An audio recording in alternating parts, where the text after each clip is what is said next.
بسم الله الرحمن الرحيم. الحمد لله رب العالمين، والصلاة والسلام على سيدنا وعظيمنا وحبيب قلوبنا وشفيع نفوسنا أبي القاسم محمد. اللهم صل على محمد وعلى أهل بيته الطيبين الطاهرين وأصحابه الغر الميامين. الحمد لله الذي جعلنا من المتمسكين بولاية سيدي ومولاي علي بن أبي طالب.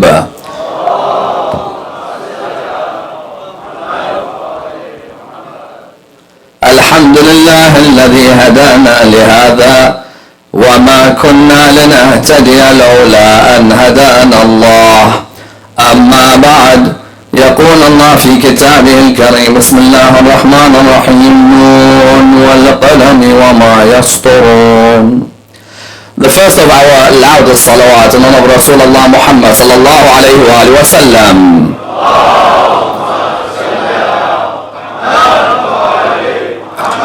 The second in honor of Amir al-Mu'mineen Ali ibn Abi Talib.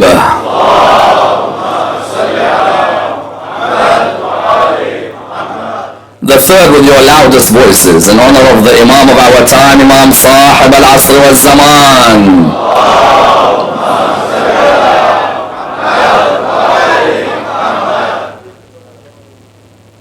Respected scholars, brothers and sisters, Assalamu alaikum wa rahmatullah wa barakatuh. The massacre that took place on the plains of Karbala, how reliable are the narrations relating to it?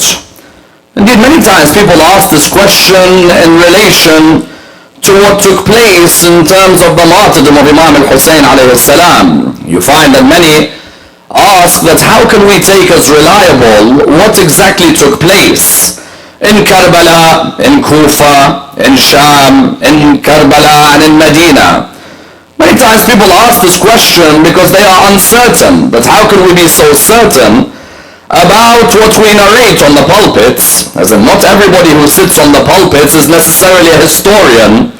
You find that there are certain people who are qualified historians who sit on the pulpit, and then there are others who simply have read something in a book and come and narrate it on the pulpit. As in the Indo-Pak subcontinent, they would make a distinction between a zakir and an alim. A zakir would be someone who would read a book and come and narrate it on the pulpit.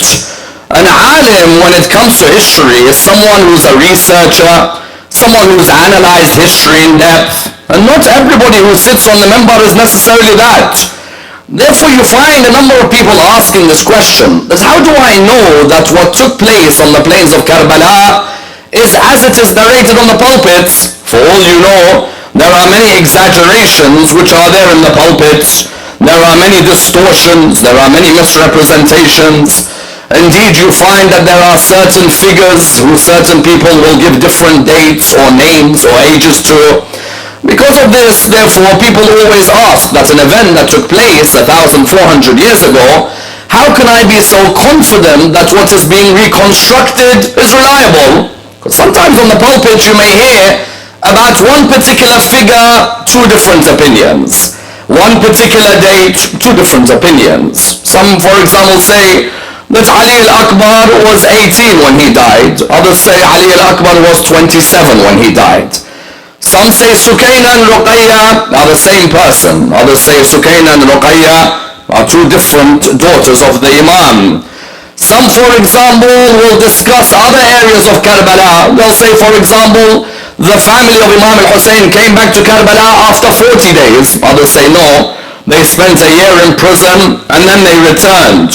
Others, therefore, when they look at the traditions, they come and ask a question that you say there were arrows on the body of Imam al-Hussein. One narrates there were 20, another narrates there were 40, another narrates there were 300. How do I know? Then was there someone there to sit by the body of Imam al-Hussein and count each and every arrow? These questions are valid questions, because when you reflect on Karbala, you ask that when you say Imam al-Hussein said this, and someone in Yazid's camp said that, who was there to tell us?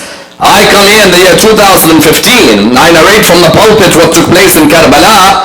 How how can I be so certain that what I'm narrating is reliable when I come and narrate the companions and what they said, for example? I narrate, for example, Hur saying, إني أنا الحر ومأوى الضيف أضربكم في أعناقكم بالسيف عن خيري من حل بلاد الخيف أضربكم ولا أرى من خيف. How do I know that this is what Hur bin Yazid al-Riyahi said? As in, if Imam al-Hussein died at Karbala, who is there to tell me that Hur bin Yazid al-Riyahi said this? Habib died, Muslim died, the other companions died. So how do I know that what took place on that day is reliable in terms of the narratives? And then you have the second group who are the exaggerators, yes? How many times have you listened to a majlis where in the Masa'ib you heard such an exaggeration you didn't cry, you actually decided not to cry again, yes? There are times when you hear the Mawlana on the pulpit, when it comes to the Masa'ib, you hear him speak and you're like, well, hold on a minute, Mawlana, that sounded sad, but doesn't sound too realistic. I remember one particular speaker, maybe out of innocence, maybe it's not his forte, had said that Abul Fadl al-Abbas killed 80,000 people on the 10th of Muharram. Even the people in the crowd, when they heard this, those who were crying stopped crying. Why? Because they said that 80,000 people, what are you talking about, 80,000 people? In the army of Yazid at most, let's say, there were 30,000 people, and now you're coming to tell me that Abul Fadl killed 80,000. In other words, you find that because of exaggerations, because of distortions, the question arises that this narrative of what took place at Karbala, can I really sincerely believe in all of it? Is the poetry reliable? Is what happened to Sayyidina Zainab reliable? Is what happened to Imam al-Hussein reliable? And to the children of Imam al-Hussein? Why then are there differences? And that's why you find that this escalated on two different occasions. The first time this question escalated about the authenticity of the narrations regarding Karbala was when Mutahhari, the famous scholar of Iran, wrote his book looking at the distortions and misrepresentations concerning Karbala. Mutahhari's work is online for those who want to read it. The work seeks to look at what took place on the 10th of Muharram and how it became exaggerated. That's what you had in Iran and what you have even in the Arabic peninsula was you had what were known as Rosakhuns, yes, or Rawdakhun. That Rosakhoon would be the one who would recite the Masa'ib of Imam al-Hussein alayhi salam, and you would find them coming up with stories that have no basis whatsoever. When Mutahhari wrote this work, some of the Shia felt very annoyed and felt very unhappy with this. Why? Because no one wants to be told that what's on the pulpits, not all of it is reliable. We want to believe everything that we're told. When Mutahhari said, hold on, listen, when you're being told about this Masa'ib, I ask you, where did you find this Masa'ib from, Mawlana? You have come and sat in the position of representing Imam al-Hussein. It's not an easy position to sit, as in it's not everyone who sits to represent Abu Abdullah. Have you gone and researched where you got this point from, where you got this narrative from, where you got this story from? Or is it just one day you picked up a book in a library and you decided, you know what, most of the crowd's not going to do any research. Let me say these stories and everyone's going to believe me. Mutahhari, therefore, when he wrote the book about the misrepresentations and the distortions on Ashura, many people felt that this book was a book that was touching a very sensitive spot. But the reality was Mutahhari was opening a key area that in parts of Iran, like in parts of Iraq, like in parts of Pakistan, like in parts of India, there are people who sit on the minbar who are not historians, yes? He is able to be what? A good poet, and then he recites a couple of stories next to it, and he has never ever got, for example, a thesis in history, a PhD in history. Yes, there are even some who've been in Qum and Najaf, they're good in law, fiqh, yes, but not historians. As in, no one's really a polymath on every area, a good jurist, and a good theologian, and a good historian, and a good hadith scientist, and a good mufassir of the Holy Quran. If I go to Qum and Najaf, I'm going there to graduate in law. Doesn't mean that I'm an expert in history, yes? History is one thing, law is another. So one of the people who made many ask the question about the origin and authenticity of Karbala was Mutahhari.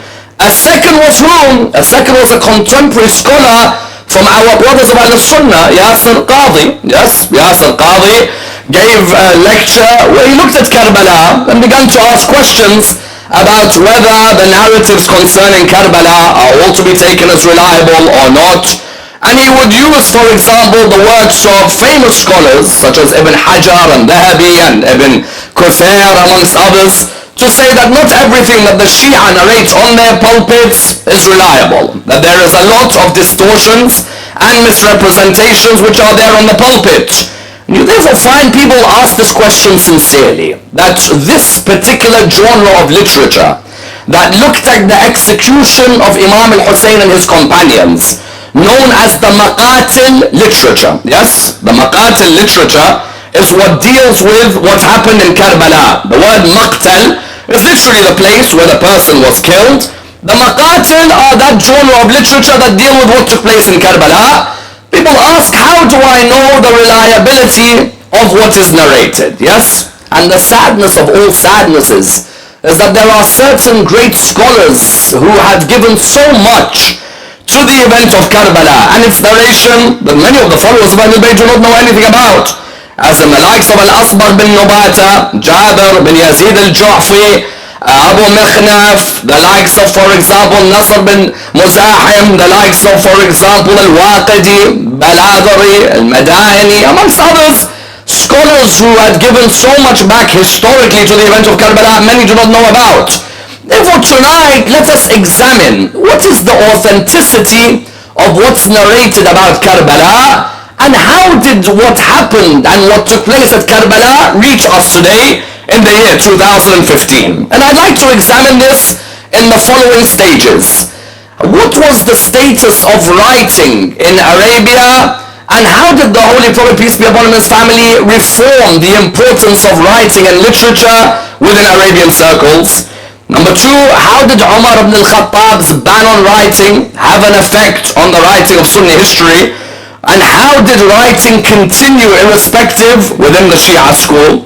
Number three, how important was the tribe of Azd from Kufa, and in particular Abi Mikhnaf and Hisham al-Kalbi, when it came to the narratives about Karbala? And how did Abu Mikhnaf narrate from three of those who were on the army of Umar bin Sa'd on the 10th of Muharram?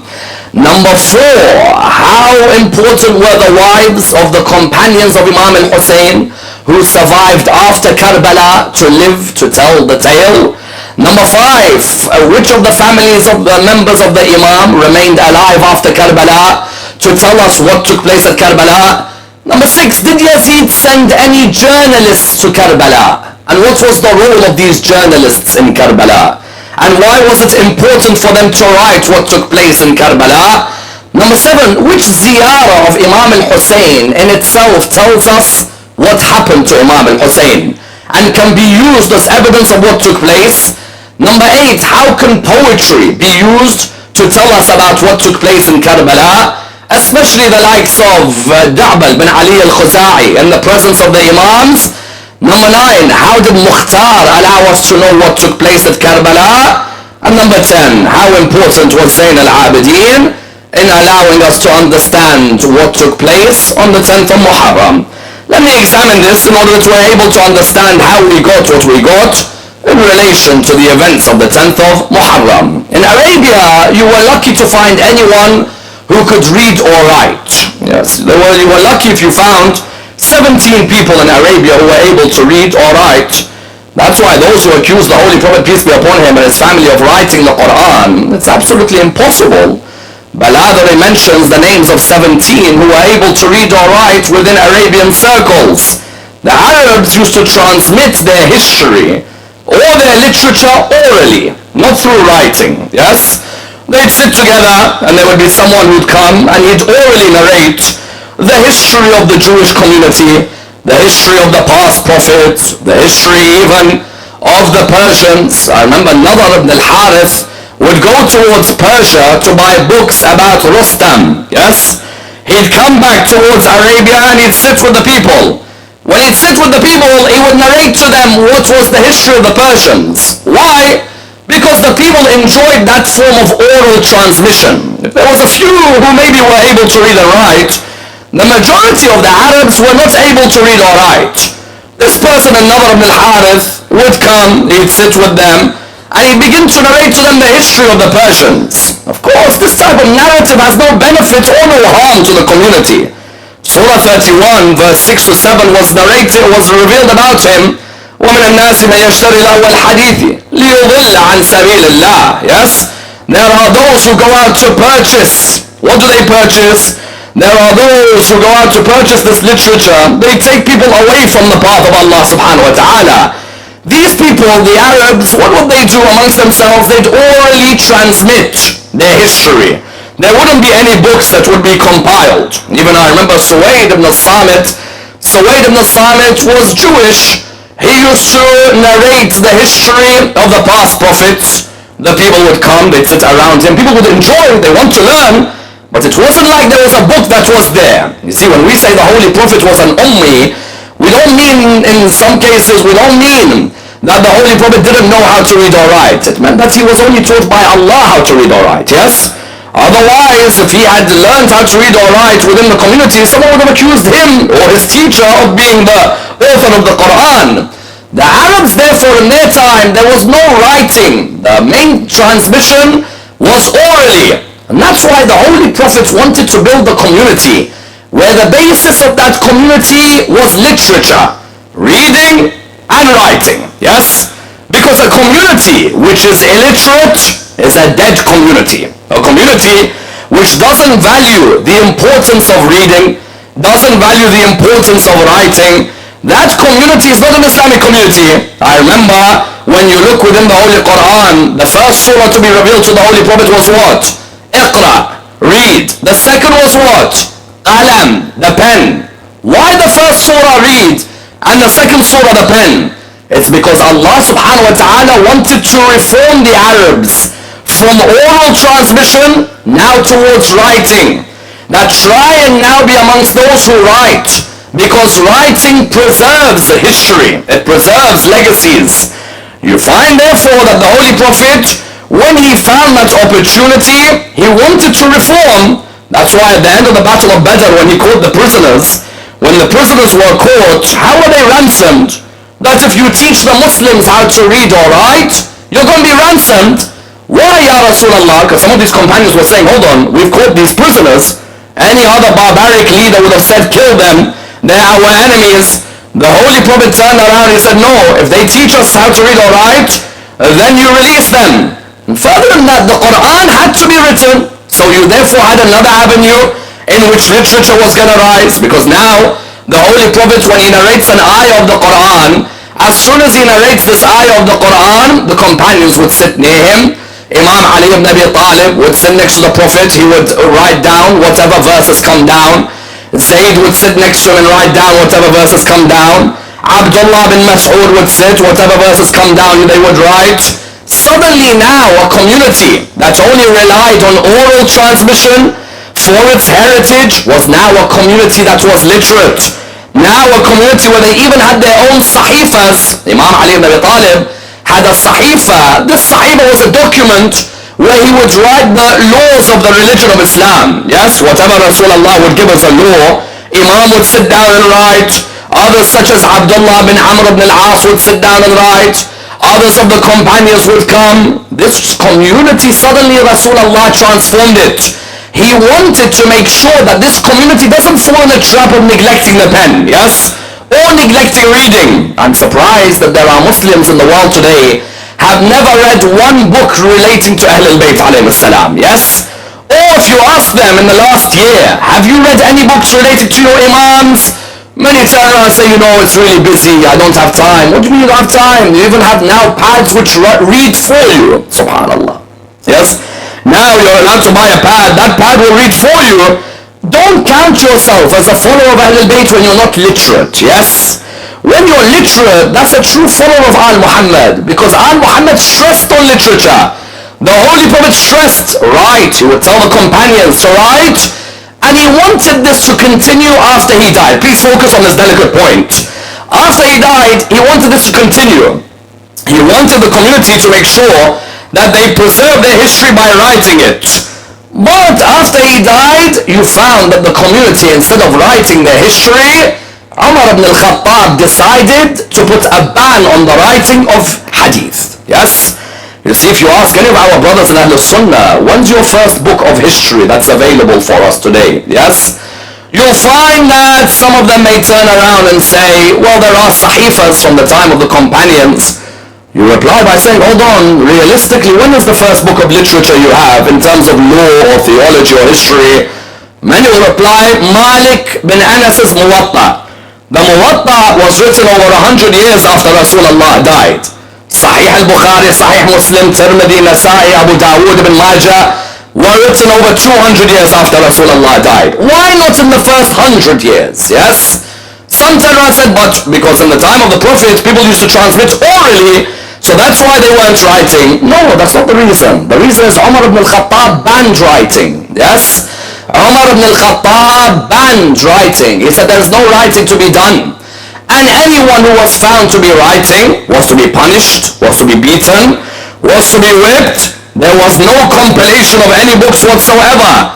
Why did Umar ban the writing? Look at the difference between the school of Ahl al-Bayt when it comes to preservation of literature and any other school in Islam. Umar said that I fear that the Muslims will take the hadith above the Quran. Yes? That what will happen is, if we've got books of hadith, people will start taking these books above the Quran. Like the previous nations, they started to take the conduct of Jesus above the Bible, or the conduct of Moses above the Torah. I don't want people to take the Sunnah above the Quran.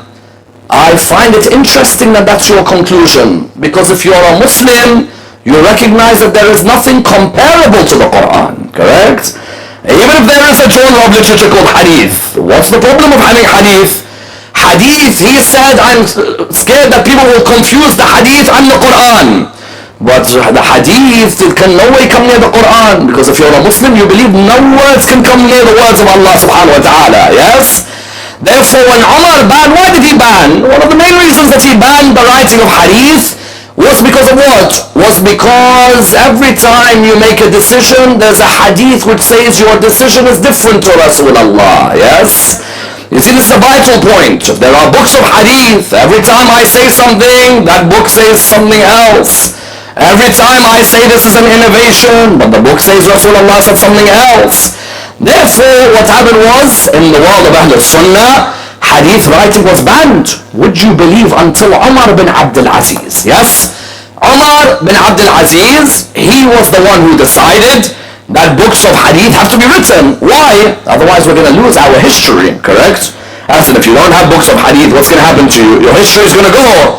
In the school of Ahl al-Bayt, we were the complete opposite. Yes? Imam Ali ibn Abi Talib focused that writing has to be there. That each and every member has to write.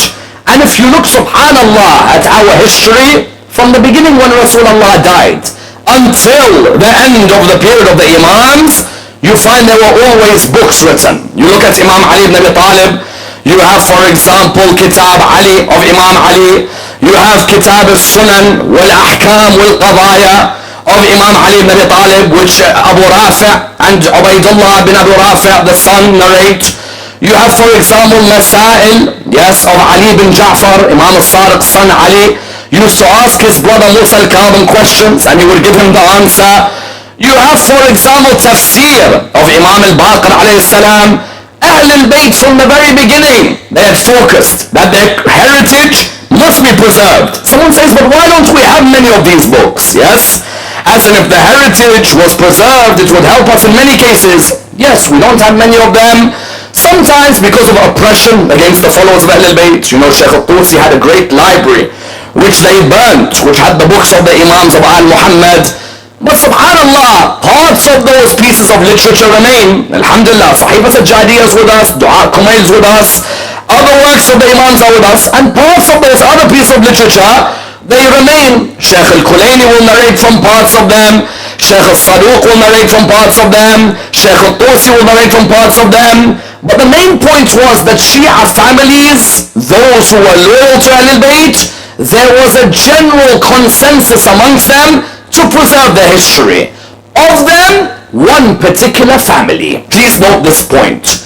Arguably the most important and the most famous maqtal, that although the whole of it does not survive until today, parts of it survive, is a maqtal known as Kitab Maqtal al-Hussein of Abu Nakhnaf. Yes, many of you will have come across it. It's available in English, you can read it online. This Abu Nakhnaf belonged to a tribe known as the tribe of Azd of Kufa. The family were all lovers of Ahl al-Bayt alayhi salam. I don't want to go into the debate whether they were Shia at the time, the meaning of Shia, the theological definitions of Shia. I don't want to go in that debate tonight. But suffice for us to say that if you look at his father, Yahya, his name was Lut, son of Yahya, and you look at the grandfathers, Abu Nakhnaf, these were people who were loyal to Rasulullah, with Imam Ali ibn Abi Talib at Jamal, with Imam at Saffin. And this particular man, Abu Nakhnaf, who lived in the time of Imam al-Baqir, and Imam Zayn al-Abidin, and Imam al-Sadiq, this particular man took it upon himself that he will write whatever event has taken place, he'll write that particular event and narrate it. Someone says how? He'd go to look for the people who were present at that event, yes? Karbala happened in which year? 61 after Hijrah, do you agree? Karbala happened in 61 after Hijrah. If you were living in Karbala, you could still live till 70 after Hijrah, 80 after Hijrah, 90 after Hijrah. There are some who could live until 100 after Hijrah. Abu Nakhnaf, what would he do? He'd try and go and look for these personalities, yes? Why? He'd ask them, tell me what took place on the 10th of Muharram, yes? That Abu Nakhnaf wrote a famous work, which Hisham al-Kalbi preserved many parts of it for us. Hisham al-Kalbi would take from Abu Nakhnaf, he'd take from Awan ibn al-Hakam. Was Abu Nakhnaf the first Maqtal piece? No. Al-Asbagh bin Nubata, one of the great companions of Imam Ali, had written Maqtal al-Hussein. Jabir bin Yazid al-Ju'fi had written Maqtal al-Hussein. You had, for example, Abu Nakhnaf had written Maqtal al-Hussein. They all would go to look for personalities who were present at Karbala. Jabir bin Yazid al-Ju'fi, Asbagh bin Nubata, they'd go to look for these companions and they'd find them and they'd tell them, tell me what took place in Karbala. For example, with Abu Nakhnaf, who did he find? He found Yahya, son of Hani bin Urwa. Subhanallah, how this world is. Hani bin Urwa, great lover of Imam al-Hussein, his son on the army of Umar bin Sa'ad. Yes? It's the world that we live in. The same way Nuh could have a son who's an enemy. Likewise, Hani bin Urwa's son Yahya, on the side of Umar bin Sa'ad, Abu Nakhnaf met him and he told him, tell me what happened at Karbala, and he narrated to him the whole incident. Likewise, he met Zuhair, son of Abd al-Rahman. He asked him what happened at Karbala. He'd tell him the whole incident. Likewise, he met Thabit, the son of Hubar. He'd sit with these. These were the army of Umar bin Sa'ad who lived after Karbala, yes? You know, sometimes a dictator can rule a country 30 years after he falls, his friends are still alive, yes? When these friends are alive, yes, there's no doubt, historiographically speaking, some of them may forge what took place in Karbala, some of them may lie about what took place in Karbala, but what do you find? You find that all of these would tell Abu Nakhnaf. Abu Nakhnaf met them, and they narrate, whether it's the Masa'ib of Imam al-Hussein, or of the 6-month-old baby, or of Abu al-Fadl, they tell what took place on that day. Therefore, the first proof about what took place in Karbala came from the likes of Abu Nakhnaf. Someone says, but if the whole of Abu Nakhnaf is not with us, then how are we able to reconstruct the whole of Karbala? Yes? Because now there's going to be 68 majalis in a row. When there are 68 majalis, someone says, how did you get that much information if the whole of Abu Nakhnaf is not there? Yes, but parts of the monographs remain with us until today. Yes? Tabari takes from Abu Nakhnaf, for example. Baladari, maybe through the chain of Mada'ini, goes back to Abu Nakhnaf. Others will take from Abu Nakhnaf. It's not that we have the whole of the history of Karbala, but what we have is fragments from the event which different historians have collected in order to be able to allow us to understand what took place on the 10th of Muharram. Therefore, firstly, Al-Asbagh bin Nubata, Jabir bin Yazid al-Ju'fi, Abu Nakhnaf, Nasr bin Muzahim. You have, for example, Khalifa bin Khayyat, Al-Daynawari, Ibn Sa'ad, Tabari, Shaykh al-Mufid. All of them have got Maqatil al-Hussein alayhi salam. Yes? They'd gather all the information about Imam al-Hussein and they'd write what would be known as a maqtal. These maqtals would be with us. Would you believe Abu Mikhnaf would still be used all the way to someone like Abu al-Fida? Abu al-Fida, his tarikh would be written years after Karbala. They'd still use Abu Mikhnaf from that period until 600-700 years later. Therefore, those who ask the first question, being what? Who told us about Karbala? The first who told us, amongst others, Abu Mikhnaf. He met those who were at Karbala, and he told them, he asked them, and they gave him the answer. That's number one. Number two, the second of those who told us what happened at Karbala were the wives of the Sahaba of Imam al-Hussein who survived after Karbala. Yes, you know there are certain companions of Imam al-Hussein whose wives came with them to Karbala.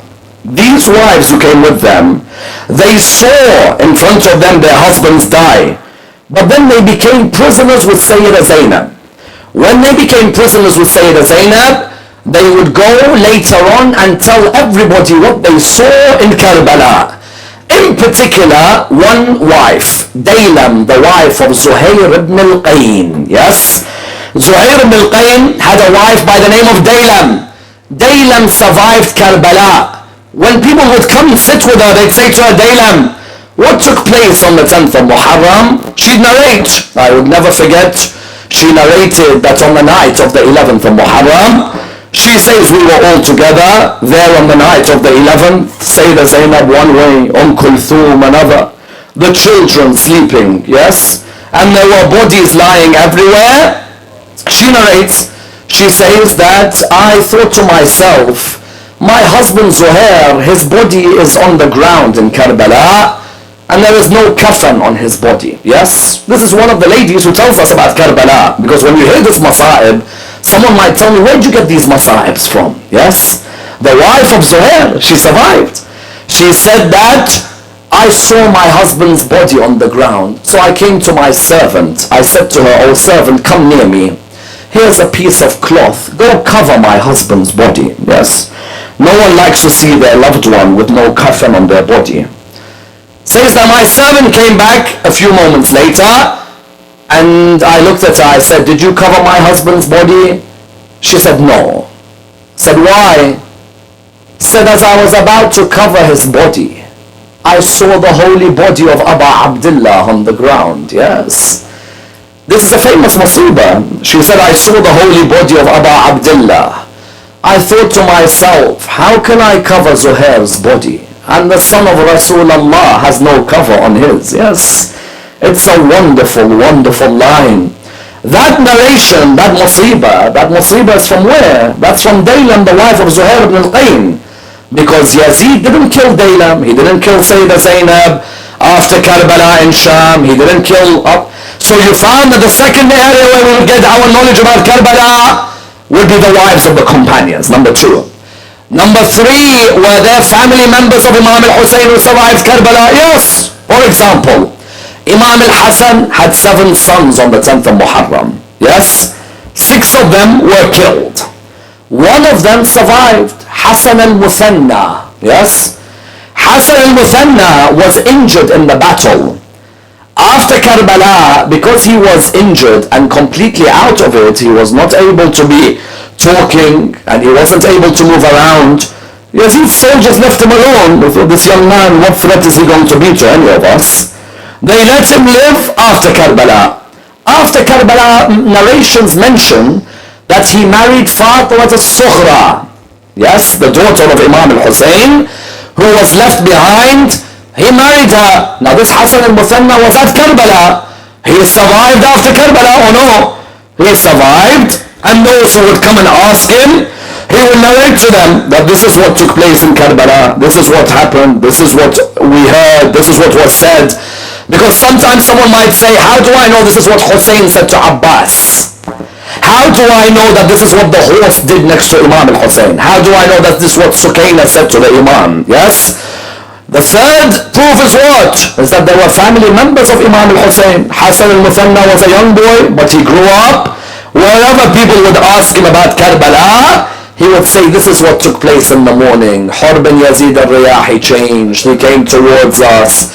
He came and embraced the Imam. Then afterwards, Habib bin Madahir and Muslim bin Awsaja.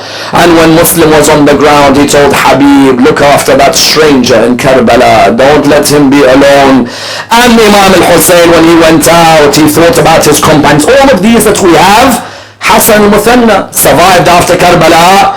He was able to live to tell the tale. That's number 3.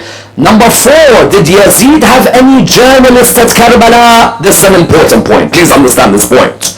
Someone asks, how do I know that Hussein had that many arrows on his body when he lay on the ground? Yes? In the Masa'ib, sometimes we hear Imam al-Hussein had 300 arrows. And I remember someone tried to mock this. They tried to say, how do we know there were 300 arrows? For all we know, what? Was there someone there counting? Yes, there was. Someone says, what do you mean, yes, there was? You were getting paid a very, very handsome sum if you were able to narrate what took place for the emperor in Sham to show off to his friends. Yes? Yazid sent one particular journalist by the name of Hamid bin Muslim. In our Masa'ib, we always hear his name. Yes? Hamid bin Muslim. Hamid bin Muslim was at Karbala. Do you know what his role was? Journalist. Pen, paper, writing. What's happening? Zuhair ibn al-Qayn came out. He recited poetry. أنا زهير وأنا ابن القين أضربكم بالسيف عن حسيني إن حسينا أحد السبطين من عترة النبي الزكي الزيني ذاك رسول الله غير المين يا ليت نفسي قسمت قسمين. When any companion would come out to recite their poetry, he would be the one who would write the poetry. When, for example, you had someone like John come out, what would he say? كيف ترى الكفار ضرب الأسود بالسيف ضربا عن بني محمد أذب عنهم باللسان واليد أرجو بها الجنة يوم المورد. He would write down that this is what John has said. Subhanallah, what amazes many is how cold you could be writing this down. Yes? As in, you would imagine that someone who sees Abbas's right arm cut, Abbas's left arm cut, you would imagine at that moment you would thought, no, it was important for him that he gets back to Yazid as soon as possible. He sits with Yazid, he tells him this is what took place, and here's his son. Subhanallah, no one could have a heart like that. And that's why I guarantee you, and you look in the books of history, Hamid bin Muslim couldn't take it after Karbala. It began to affect him. And you know what began to affect him? You know, at the end he loved Imam al-Hussein, he changed. The Tawwabun, you know, the group who were in Kufa who done Tawbah after Karbala. The Tawwabun, after Karbala, they couldn't take what they done to Imam al-Hussein. All of them went to the grave of Abu Abdullah and started crying by the grave. One of them was Hamid bin Muslim. Hamid bin Muslim, what hurt him the most? Yes, as a journalist. A journalist, when they go to any event, imagine now, a journalist who was in Bosnia when the Bosnians were killed. Or a journalist in Syria, now the Syrian children are dying. Or a journalist in Iraq. That journalist surely will break. One moment broken. It's a masa'ib, but not the end of the lecture. But many of you have heard the masa'ib. He said, I saw the ladies of Al Muhammad run from tent to tent. Wait for this. And I know, Wallah, I know, and may Allah bless all the tears. Because it's very rare that the tears begin in the middle of a majlis, yes? But at the end of the day, these are the beginning of the nights. And each of these tears, each of them will speak. And I ask Hussein's mother to look at all of the tears, yes? Because all of this is for Hussein's mother, no one else. He says, I saw the daughters of Al Muhammad running from tent to tent. Yes, those fathers here, you know how it feels when your daughter's in pain. I don't need to say anything. He said, I saw the daughters of Al Muhammad running from tent to tent. He said, I saw one daughter of Hussein. The fire lit her dress. The dress was burning. Yes. The granddaughters of Rasulullah running from tent to tent. He said, I came up to her and I was offering her some water. She said to me, are you with us or are you against us? Yes. He said to her, I am neither with you nor am I against you. I'm a journalist. Listen, I don't want to know Yazid. I don't want to know Hussein. I've just come here to get my money and go home. He said to her, I am neither with you nor am I against you. She said, then how could you give me water and my father lies thirsty there? And then she looked at him and she said to him, have you read the Quran? Now he's a journalist, but he knows the Quran. You see, these lines affect. He said, yes. He said, have you read the ayah, فَأَمَّا الْيَتِيمَ فَلَا تَقْهَرْ? As for the orphan, do not hurt the orphan. He said, yes. She said, أَنَا يَتِيمَةَ أَبِي عَبْدِ اللَّهِ. I'm the orphan of Abu Abdullah. Yes, Allahu Akbar. Said at that moment, have you read the line, وَأَمَّا السَّائِلَ فَلَا تَنْهَرْ? When someone asks you a question, don't reject their question. At that moment, he said to her, yes. She said, I want to ask you one question. Where is the land of Najaf? That's it. That's where the line. Where is the land of Najaf? He said to her, why? She said, they tell me I have a grandfather buried there. I want to complain to him about what they've done to us. That affected Hamid bin Muslim. Hamid bin Muslim left Karbala. He went and said everything that took place, and then he couldn't sleep in the night. How could I see Hussein's daughters run like that? Yes. So do you know what he did? He decided to do tawbah. He said, Astaghfirullah Rabbi wa atubu ilayh. And I think it's majestic that Allah subhanahu wa ta'ala accepts the tawbah of even the one who never helped Hussein when Shimr sat on the chest. Yes. You would think Allah subhanahu wa ta'ala would turn around and say that how dare you stay? And he sat there because when someone asked an interesting question. They said that how comes one maqtal says Shimr bin al-Jawshan killed Hussein. Another maqtal says Sinan bin Anas killed Hussein. Yes? The reason is, firstly, Hamid bin Muslim narrates, they were kicking Abu Abdullah one way and the other. Yes? So you weren't able to tell who's inflicted the final blow. One of them slapped the cheeks, that's Rasulullah, he used to kiss. And another one stamped his feet, a shoe in the neck of Imam al-Hussein. Another one was jumping on the chest of Abu Abdullah. Now, when you're looking between them, you see Sinan and you see Shimr. Someone says, why one maqtal says Sinan, another says Shimr? It's not that there's a problem with the maqatil. It's your Imam. That's how many times they hit him. But they were surrounding him until Shimr bin al-Jawshan, according to certain maqatil, is the one who beheaded the Imam. Someone also asked the question, if Hamid bin Muslim saw all of this, he saw the arrows, you're telling me he'd count? Yes, he'd sit there, and with all coldness he would count. Yes, one arrow here, one arrow, until he's the one who wrote, Hussein looked like a hedgehog. He said, I have no other way to describe. I ask all of you, and every listener of this majlis on the internet, be you Shia, be you Sunni, be you human, killing a human being is one thing, but having that many arrows on his body is another. Yes. Surely. And then Hamid bin Muslim, what would he narrate? To add insult to injury, then he would say, you know they killed Hussein, then they shot their arrows on his body, they burnt the tent of his wife and his daughters. And then Umar bin Sa'ad, if that wasn't enough, turned to his horse riders, said, oh horse riders, sharpen the hooves of your horses. Allahu Akbar. Oh horse riders, sharpen the hooves of your horses. Why? I want you to dig them deep into the chest of Abu Abdullah. Those of you who have been to Karbala, have you noticed there is a distance between where Imam al-Hussein was beheaded and where he is buried? Do you know why? The horses kicked his body so much. Yes. That body was kicked. Now who narrates this for us? Yes. May Allah bless your tears. I'm trying to hold myself back. For the sake of the majlis and for the sake of the knowledge of the majlis, who narrates for us that they dug their horses deep? Because I know some of the youth will say, where do we get this about Karbala? How do I know all this is true? Yes? Because Yazid's journalist told us. Yes? He was there and he stood there. And then comes the next proof. So we already have the fact Abu Makhnaf met people who were at Karbala. The wives of the companions. The family of the Prophet who survived. Yazid's journalist. Someone says Yazid's journalist said this about Imam al-Hussein. Who else? Imam Sahib al-Zaman in Ziyarat al-Nahiya. Yes?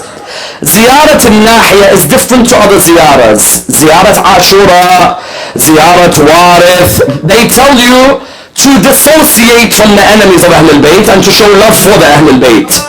Ziyarat al-Nahiya, yes, there is still more. Ziyarat al-Nahiya, it is the narration of how Imam al-Hujjah remembers Karbala. And there is the line, تَطَأُكَ الْخُيُولْ بِحَوَافِرِهَا. He said, it's as if I see those horses dig deep into your chest. Yes. Only Hussein. You know why only Hussein? Because Umar bin Sa'ad wanted that every single companion and family member is to have horses dig into his chest. But every companion had a tribe to represent him. Yes. If you're Habib al-Madahir, Banu Asad will help you. If you're Muslim bin Awsaja, your tribe will help you.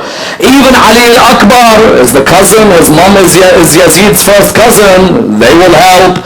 Even Abu al-Fadl, his mom is related to Shimar. They will help.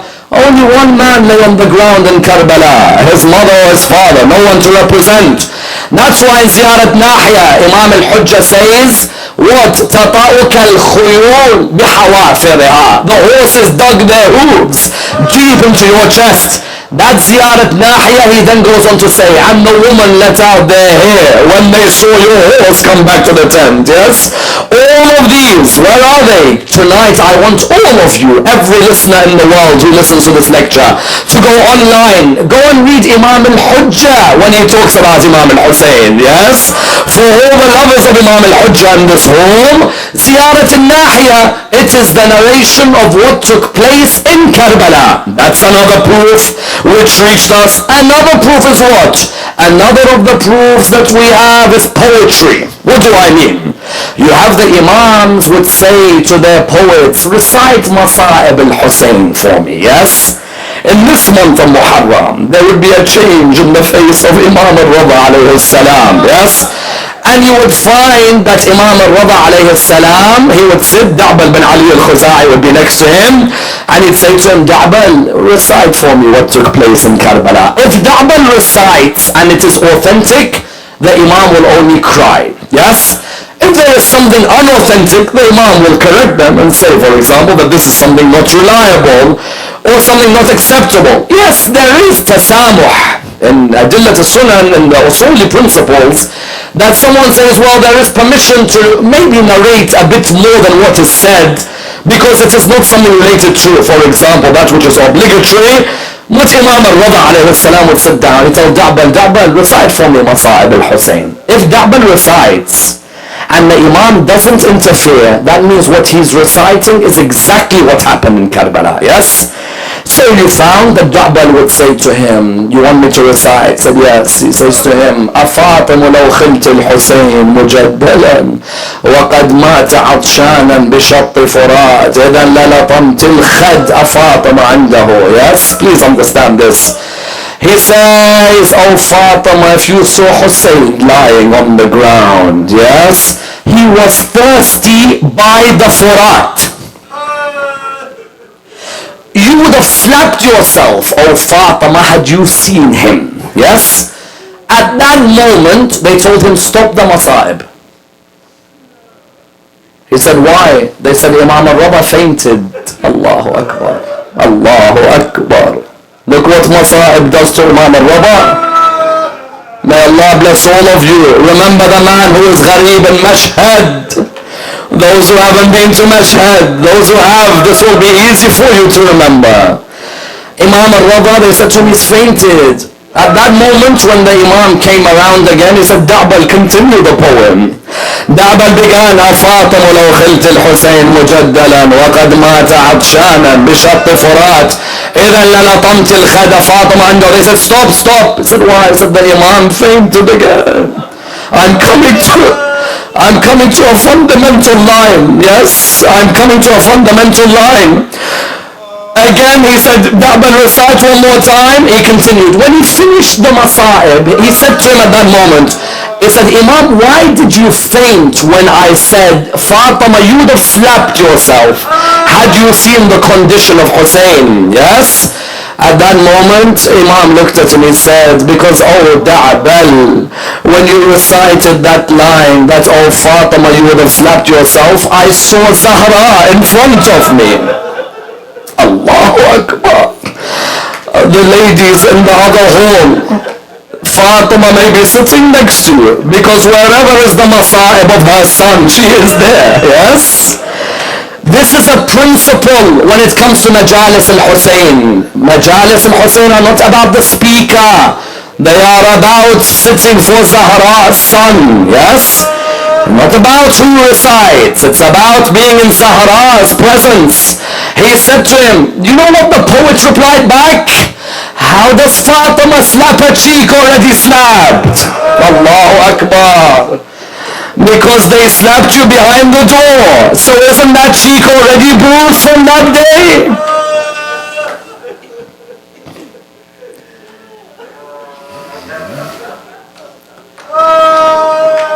May Allah bless all of your tears. May Allah bless all of your tears. Then after that, what's the next proof for what took place in Karbala? The next proof, Mukhtar al-Thaqafi. Yes? Mukhtar was not at Karbala. He was in prison. But when he came out of prison, he wanted to find Umar bin Sa'ad. He wanted to find Shimr ibn al-Jawshan. He wanted to find Ibn Ziyad. He wanted to find Harmala bin Kahil. Yes? And when he found Harmala bin Kahil, because sometimes people ask, how do we know Harmala when he shot his arrows? How do we know it's true? Because Mukhtar caught him. And when he caught him, he asked him, tell me, what did you do on the 10th of Muharram? Yes? Because someone might tell me, how do I know? No, he caught him. Harmala said, 4 arrows I shot. Allahu Akbar. The coldness of this tyrant. He said, 4 arrows I shot. Mukhtar said, who did you shoot? He said, the first arrow I shot, the right eye of Abul Fadl. Yes? He said Abbas had lost his right arm and he had lost his left. He was trying his hardest to hold the water, yes? But then Umar bin Sa'ad said, what's wrong with you? Can't you see the whiteness of his eyes? Take the eye out. He said normally when someone falls from their horse, they fall with their hands in front of them. Abbas fell, the arrow was in front of him, yes? He said that's one. Then he said the second arrow I shot, Hassan's son, Hussein's brother, Hassan had a son called Abdullah. Hussein was lying on the ground. There were arrows all over his chest, but there was a part of his neck that hadn't been touched. Umar bin Sa'ad said to me, you see the whiteness of that chest? Put your arrow through there. He said this young boy came running out of the tent, his auntie Zainab running after him. He said the young boy ran, he said, how dare you attack my uncle like that? He said his auntie came to him, she said, come back. He said, my auntie, how can I come back and Abba Abdullah is alone? He said, I saw him sit by his uncle. He was telling us, shoot my uncle, you have to shoot me first. Yes? What love those nephews of Hussein had on the 10th of Muharram. Yes? So he said that was the second. So how about the third? He said the third arrow is the one that hurts me the most. Yes? He said, what was that third arrow? He said, the third arrow I shot on the neck of the 6-month-old baby. Mukhtar said to him, when you shot, what happened? He said, I saw the baby flap its hands like a bird flaps its wings. Allahu Akbar. Yes? That's another of the masa'ib of the 10th of Muharram. Yes? In other words, my dear brothers and sisters, what do we have? We have Mukhtar al-Thaqafi, we have poetry, we have Ziyarat al-Nahiya, we have Hamid bin Muslim, we have the family members, amongst the others. Sayyidah Zainab survived after Karbala, yes, and she would narrate what happened. Kulthum survived, she would narrate what happened. Someone asked the question, well, what if there is a difference of opinion, for example, on certain ages and dates? This is something very normal in history, that there's going to be a difference of opinion on certain dates, certain ages. Someone says, okay, but why Sukaina and Ruqayya? Are they the same person? Are they different people? Remember, Imam al-Hussein, his daughters were all called Fatima. Sukaina is a title, Ruqayya is a title. But the hijab meant that you would never know them. You'd never know who they are. If there are differences, these differences may occur. Someone says, is there any avenue for poetic license? Please understand this point. Sometimes in Masa'ib, poetic license is construed as history. What do I mean? A Maulana might recite a piece of poetry on the mimbar. The crowd think it actually happened. No, it's not the actual, it's a poem, yes? In Arabic, we call it lisan al-hal, yes? Lisan al-hal, what does it mean? Lisan al-hal means it's as if I see Zainab doing something. It doesn't mean Zainab did it. It's as if I see. There are two famous lisan al-hals. They're not actually what was said, but it's poetic license, yes? But the speaker must make it clear this is a poem, not masa'ib. Because if you don't make it clear, people think that that's a piece of masa'ib. And then if they hear another speaker say it's not, they think, what's the contradiction? Poetic license. What do we mean by poetic license? For example, one example of poetic license, al-Baneen, mother of Abu al-Fadl al-Abbas. Yes? There is a poet, you know, the great poets of our history, the likes of Ja'bal bin Ali al-Khuza'i, the likes of Haydar al-Halli, for example. Said Haydar al-Halli and Ja'bal bin Ali, they would narrate, but they would have poetic license. For example, about al-Baneen. There is something which people say she said. It's a poem attributed. Yes, it's not her words. But one of the poets said, I think al-Baneen would think like this. Yes? What does she say? They said to her after Karbala, and she replied, if you gave me the heavens and the earth, and you gave me 70 Abbas, I'd replace all of them to see Hussein's head in peace. Yes, yes. That is from the door of poetic license. Layla, there is something, some people say, is it masa'ib or is it poetic license? What is it? Some have turned around and said that when it comes to one particular line, she says, the only consolation I can take after Karbala is I will see Ali in my sleep. Yes, Ali al-Akbar. But for me to, I will see Ali in my dream. But for me to dream, I have to sleep. And I don't think I'll sleep after the 10th of Muharram. Yes? That is again poetic license. So, sometimes when people see contradictions in the masa'ib, sometimes those masa'ib are poems, not actual events. And sometimes no, they are the actual events. But no doubt, the greatest narrator of what took place on the 10th of Muharram isn't the journalist Hamid ibn Muslim, nor is it the wives of the companions, nor is it even Mukhtar al-Thaqafi. Even Imam al-Hujjah's wonderful narration is great, but it's different when you see your own father beheaded in front of you. Yes. No doubt Imam Zain al-Abidin, 34 years after Karbala, wherever he would go, he'd remind the people of Karbala. I see the tears flowing, but I want the heart to be where? I want the heart to be in Jannat al-Baqiyah tonight. There are 4 imams with no visitors tonight, yes? There are 4 imams. There's no one to visit those 4 imams. In Karbala, there are 20-30 million. In other areas in Mashhad, there are millions. There are Hassan and Zain al-Abidin and Muhammad al-Baqir and Jafar al-Sadiq. I send this masa'ib to my Imam Zain al-Abidin, yes? Because you're the one who told us about Karbala. You would remind us when he would walk past a Shia butcher who's about to slaughter a sheep, yes? He would come to him, he'd say, oh butcher, do you give water to the sheep before you slaughter it? Because this helps us understand the thirst of Hussein. He says to him, do you give water to the sheep before you slaughter it? He said, yes, O son of Rasulullah. Every creation deserves water before they die. He'd say to him, my father died thirsty. Allahu Akbar, yes? Now in another narration, he walked past a person in the graveyards. He said to that person, he said to him, oh man, he said to him, that when I die, would you bury me? The man replied, of course, oh son of Rasulullah, of course we'll bury you. He turned around to him and he said, oh man, my father lay on the ground for 3 days, no one to bury him. Allah, mashallah, mashallah, mashallah. On another occasion, he heard a man in the darkness of the night. He heard a man crying, and he was shouting, "Ana al-gharib, ana al-gharib. I am a stranger, I'm a stranger." The Imam came towards him. He said to him, "Oh man, do you say you're a stranger because you have no food?" He said, "No, alhamdulillah, I have food."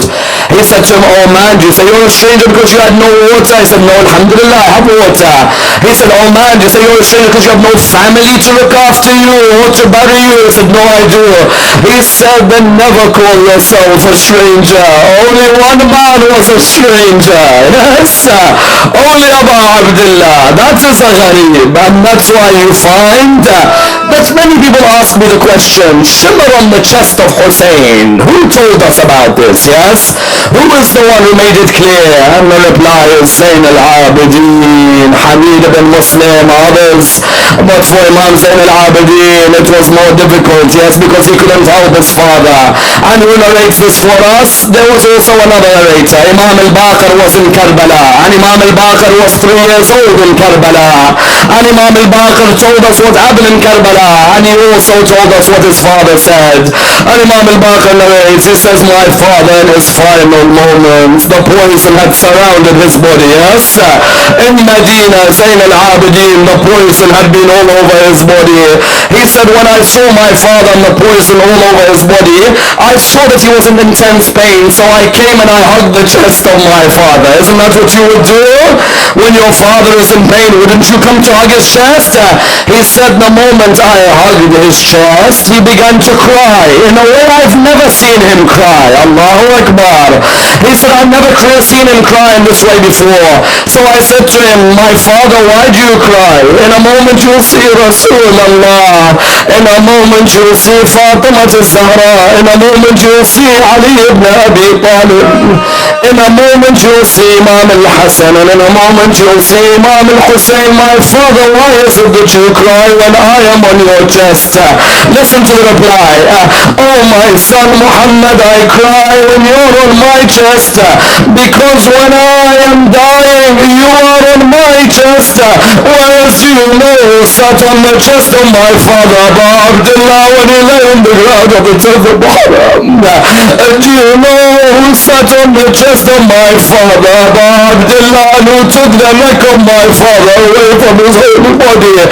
The narrations tell us more of the Masa'ib. Imam al-Baqir says, "There was another Masa'ib to Karbala that I saw when I was giving the ghusl of my father, Zayn al-Abidin." Yes, but it wasn't Karbala, it was after Karbala. Yes, he said, "When I was giving the ghusl to my father, I saw bruising." Yes, Allah, those of you who know where I'm going know.